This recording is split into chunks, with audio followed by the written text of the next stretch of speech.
शंकरपाळ्या आपले तयार.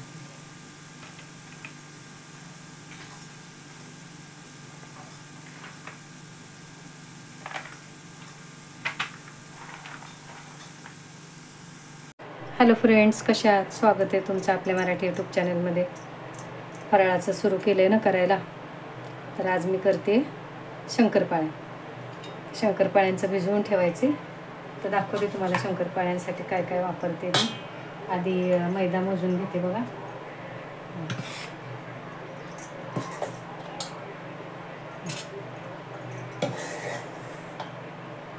तीन भांडी मैदा घेतला ना.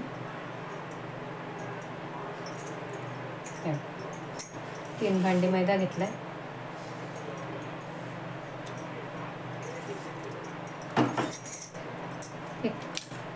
थोडंसं मीठ घालते त्यात मी, कारण आपण गोडाच्या पदार्थात मीठ घालतोच. तूप घालते.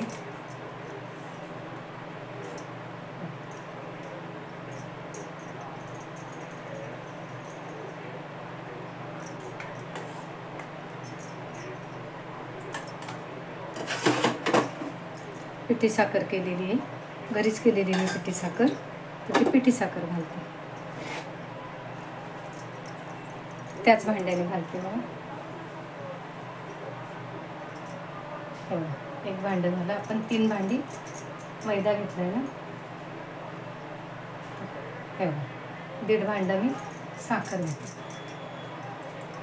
मी खूप गोड कोणती वस्तू करत नाही, जरा किंचित कमी गोड करते.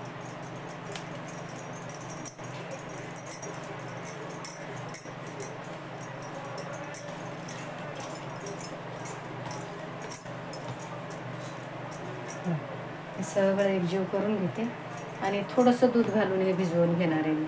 थोडंसं दूध आहे बघा, अगदी थोडं थोडं घालून भिजवून घेणार आहे मी.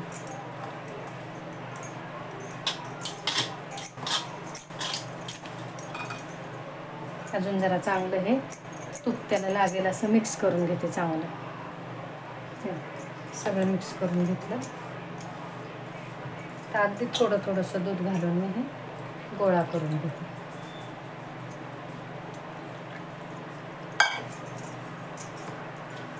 पाण्यात भिजवलं तरी चालतं, थोडंसं दुधात भिजवलं तरी चालतं, आणि जरा घट्टच भिजवायचे, म्हणून मग दूध अगदी एकदम जास्त नाही घालायचं. तुम्हाला माहिती आहे शंकरपाळ्यांचं पीठ पातळ झालं की मग ते अगदी पातळ होतं.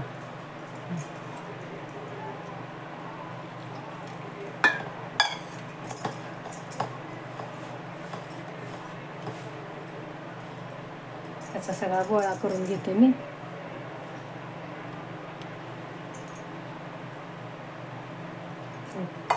वाटेभर दूध होतं ते सगळं संपवलं.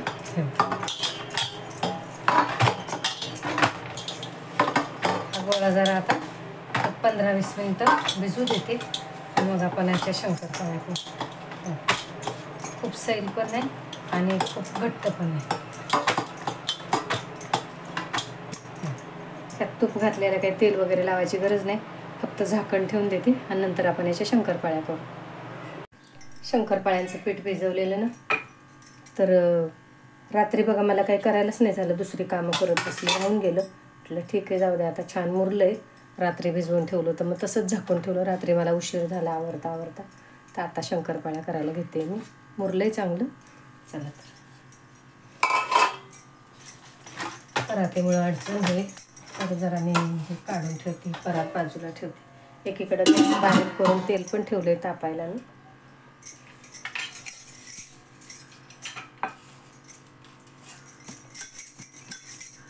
पीठ मुरलं चांगलं.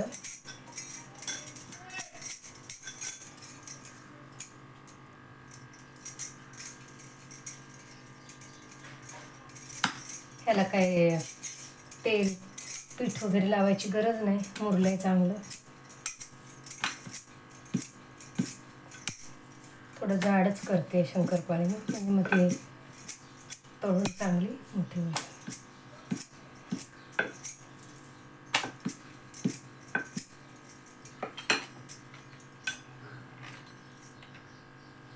कोणी कोणी शंकरपाळ्या अगदी चौकोनी करतं, कोणी कोणी ते आपण नेहमीच्या करतो कापण्या वगैरे तशा आकाराच्या करतं.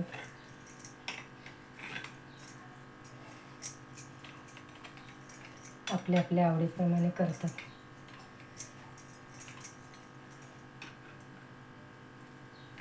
जरा बारीक बारीकच कापते म्हणजे मग त्या मोठ्या होणार नाहीत तळून जास्त.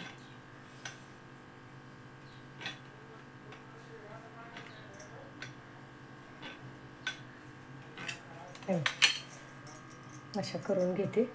तेल तापते तोपर्यंत.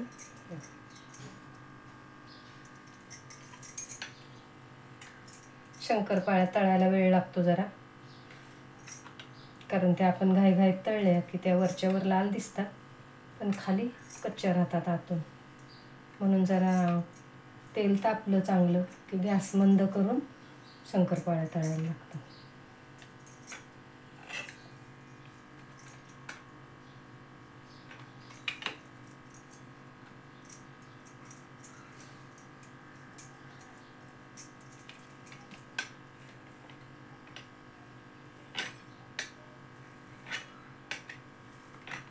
थोड्या थोड्या करूनच तळायला घेते.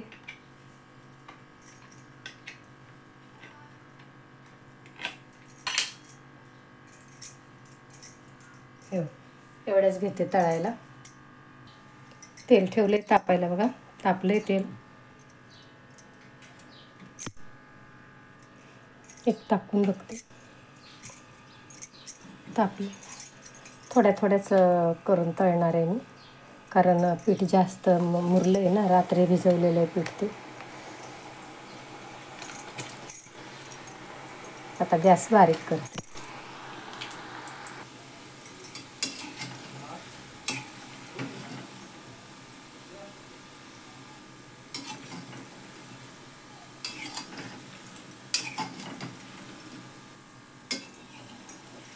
जास्त टाकल्याने त्यामुळे जरा थोडा उशीर लागतो.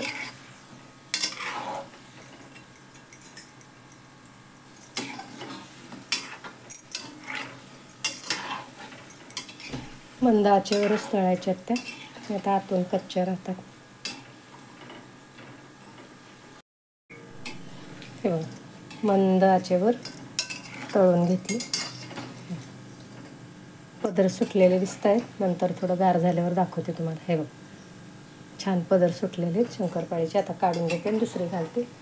बराच वेळ लागतो शंकरपाळ्या तळायला, पण मी जरा जास्त घातल्या होत्या ना म्हणून अजून उशीर झाला.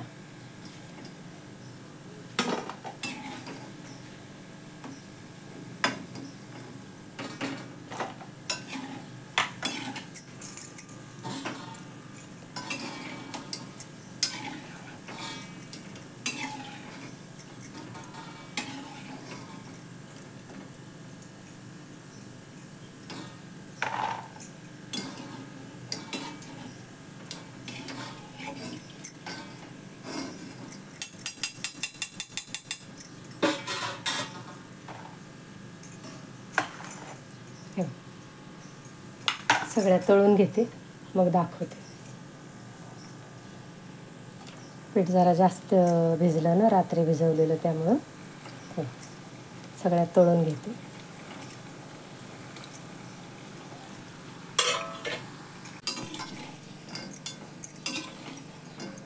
झालं तळून सगळ्या शंकरपाळ्या आपल्या.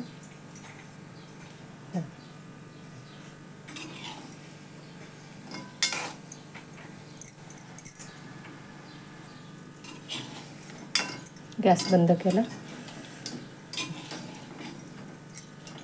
उशीर लागतो शंकरपाळ्या तळायला, नाहीतर मग त्या कच्च्या राहतात आतमध्ये, वर वर करपतात. आणि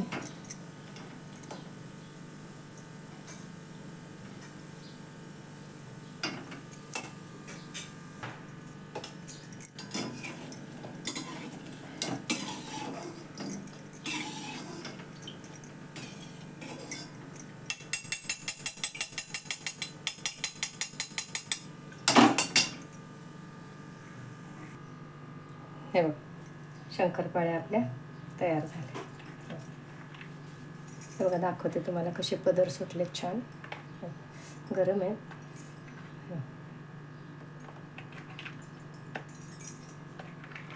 कशा वाटल्या कमेंट करून सांगा. आवडल्या तर लाईक करा, शेअर करा, सबस्क्राईब करा.